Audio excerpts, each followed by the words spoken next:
അമ്മായിയുടെ കാര്യം പോക്കാം. ഭീമേട്ടന്റെ ഭക്ഷണം കഴിച്ചവരാരും പിറ്റേ ദിവസം എഴുന്നേറ്റിട്ടില്ല. അമ്മ പെട്ടാലും ഞാൻ രക്ഷപ്പെട്ടല്ലോ. നല്ല മോള്.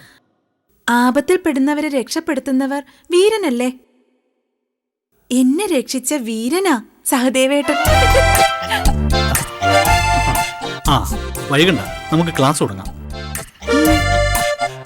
ആദ്യം നമുക്ക് ടൈപ്പ് ചെയ്യാൻ പഠിക്കാം. താമരയ്ക്ക് ഇഷ്ടമുള്ളൊരു വാചകം പറയും. ഞാൻ പറയട്ടെ? ആ പറയൂ. ഞാൻ പറയും.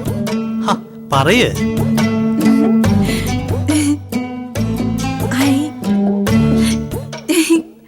I love you.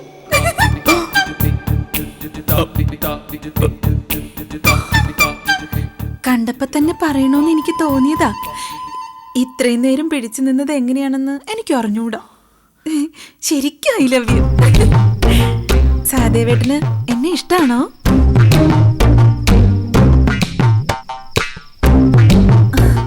ഞാൻ വാതിലൊന്ന് അടയ്ക്കട്ടെ.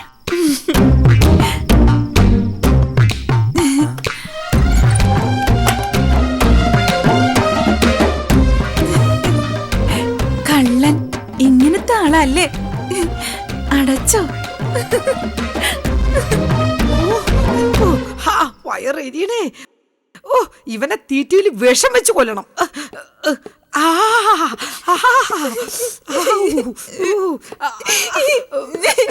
എന്താ എന്ത് പറ്റി മോളെ? ഞാൻ ഐ ലവ് യു എന്ന് പറഞ്ഞപ്പോ സഹദേവേട്ടൻ വാതിലടച്ചു. നിന്നെ നശിപ്പിച്ചോ? എന്റെ ഈശ്വര, അമ്മയുടെ കുഞ്ഞു മോളെ. അയ്യോ, എനിക്ക് സന്തോഷം പറഞ്ഞറിയിക്കാൻ പറ്റുന്നില്ലല്ലോ. നീ ഇത്ര വേഗം നശിക്കുമെന്ന് അമ്മ സ്വപ്നത്തിൽ പോലും കരുതിയില്ല. അമ്മയുടെ മുത്ത്, എന്തിനാണ് കരയുന്നത്? നമ്മുടെ ഭാഗ്യം കൊണ്ടല്ലേ നീ ഇത്ര പെട്ടെന്ന് നശിച്ചു കിട്ടിയത്. അതും നീ ആഗ്രഹിച്ച ആള്. ദേ, നിങ്ങളുടെ വിവാഹം ഈ അമ്മ നടത്തി തരും. അങ്ങനെയൊന്നും നടന്നില്ല അമ്മ. പിന്നെ എന്റെ മുഖത്ത് കാർക്കിച്ചു തൊപ്പി. അയാൾക്ക് പ്രേമ ഇഷ്ടമല്ലാന്ന്, ഈ കുടുംബത്ത് ആരും കല്യാണം കഴിക്കില്ലാന്ന്, ഇനി കമ്പ്യൂട്ടർ പഠിക്കാൻ ചെന്നാ കൊന്നുകളയോന്ന് പറഞ്ഞു. അവനെ കണ്ടപ്പോഴേ അമ്മ പറഞ്ഞതല്ലേ മോളെ അവൻ ശരിയല്ലെന്ന്. അമ്മ എപ്പ പറഞ്ഞു? എന്നാ ഞാൻ പറയാൻ മറന്നതാവും. അവൻ പോണെങ്കി പോട്ടെ. ദേ, ബാക്കി ഇനി ഉണ്ടല്ലോ. നിനക്ക് മാനം പോയി, അമ്മയ്ക്ക് ജീവൻ പോകുന്ന തോന്നണേ. ആ ഭീമനെ അമ്മ ചതിച്ചടി. എന്റെ ഈശ്വര, ഈ പിശാചുക്കൾക്കിടയിൽ നിന്ന് എങ്ങനെ ഒരെണ്ണത്തിന് വളച്ചെടുക്കും? താൻ എന്നാ ഒന്നും പറയാത്തെ? എന്നോട് പറഞ്ഞിട്ടൊന്നും കാര്യമില്ല ക്ലാരെ. മാസം മാസം ശമ്പളം തരാന്ന് പറഞ്ഞിട്ട് വിളിക്കും. എന്നിട്ടൊരു കണക്കും വെട്ടിക്കൂട്ടലും കാണിക്കും. ബാക്കി ബസ് കൂലിക്ക് പോലും തികയില്ല. ഈ ഫോണൊന്നും ചാർജ് ചെയ്ത് കിട്ടാതെ ഞാൻ എങ്ങനെ ജീവിക്കും? കുറിക്കമ്പനിയിലെ ജോണിയെ വിളിക്കാനല്ലേ? ഞാൻ ആരെ വിളിച്ചാ തനിക്കെന്നാ? ജോസിച്ചൻ,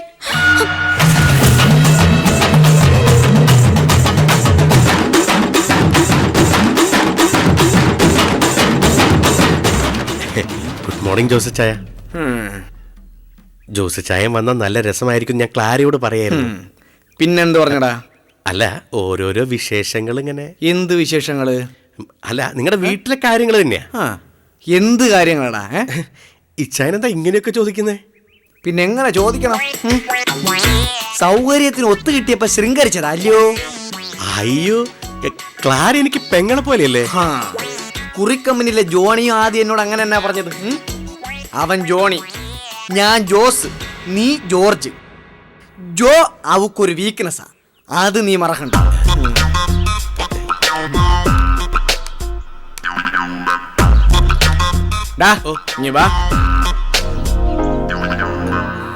നിനക്ക് ശമ്പളം കിട്ടിയോ? കിട്ടി. വൈകുന്നേരം എനിക്കൊരു പൈന്റ് വേണം. അയ്യോ, അതിനൊന്നും ഉണ്ടാവില്ല. അയ്യോ, നിനക്ക് ഇവിടെ എവിടെയെങ്കിലും ചത്ത് മലച്ച് കിടക്കണോടാ? അയ്യോ വേണ്ട.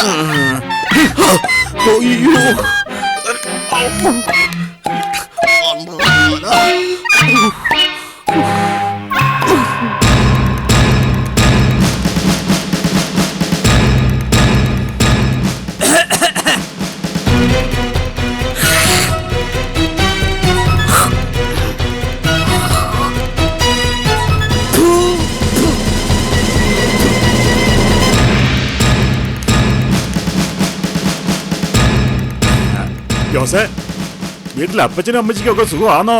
ഓ, സുഖമില്ലെങ്കിൽ ഇയാള് ചികിത്സിക്കൂ. എന്താ ജോസ് ഇത് വന്ന കാലം നിൽക്കാതെ അങ്ങോട്ട് ഇരിക്കേ. എന്റെ കാലിന് ഒരു കുഴപ്പമില്ല, ഞാൻ ഇവിടെ നിന്നോളാം. അല്ല, നിങ്ങൾ തമ്മിലെന്തോ ഭാര്യയും ഭർത്താവും ആവുമ്പോ പിണങ്ങും, പക്ഷെ അതിന് തല്ലുവാന്നൊക്കെ പറഞ്ഞാ. ആണുങ്ങൾ തല്ലും, അതിന് അസൂയപ്പെട്ടിട്ട് കാര്യമില്ല. ജോസ് ക്ലാരയെ കൂട്ടിക്കൊണ്ടു പോകാൻ വന്നായിരിക്കും അല്ലേ? ചാവൂന്നും പറഞ്ഞ അവൾ ഇറങ്ങി വന്നത്. കഴിഞ്ഞെങ്കിലേ ശവോടെ കഴിഞ്ഞ് പോവാന്ന് കരുതി. കേട്ടോ നിങ്ങള്? നിങ്ങൾക്ക് കണ്ണി ചോരയുണ്ടോ മനുഷ്യ? ജോസേ, എന്റെ മുമ്പിൽ വെച്ച് നീ അവളെ തല്ലിയത് ശരിയായില്ല കേട്ടോ. ആ, നീ വാ വാ, വാടി.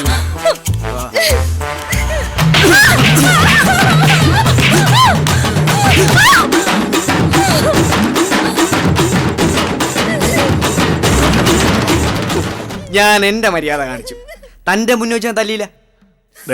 എന്റെ പെങ്ങടെ കെട്ടിയവനാന്നും പറഞ്ഞ് ക്ഷമിക്കുന്നതിനൊക്കെ ഒരു പരിധിയുണ്ട്. എന്നാ കുറി കമ്പനിക്കാരൻ വീട്ടിൽ വന്നേനാ ഞാൻ അവളെ വീട്ടിൽ നിന്ന് ഇറക്കി വിട്ടത്. അപ്പൊ അവള് നേരെ കുറി കമ്പനിയിലോട്ടും കയറി ചെന്നു. എടി, നീ കുറു കമ്പനി പോയിരുന്നോ? ഏറ്റവും ലാഭത്തിലുള്ള ചിട്ടി ഏതാന്നറിയാൻ പോയതാ. അത് പലചരക്കടയിൽ ചെന്ന് ചോദിക്കാൻ പറ്റുമോ? ആ, കേട്ടല്ലോ മൂത്തളിയ, ഈ സാധനത്തിന് അങ്ങെടുത്തോ. ഞാൻ ഇവിടെ വന്നിട്ടുമില്ല, ഇവിടെ നിന്ന് ഒരു കല്യാണം കഴിച്ചിട്ടുമില്ല.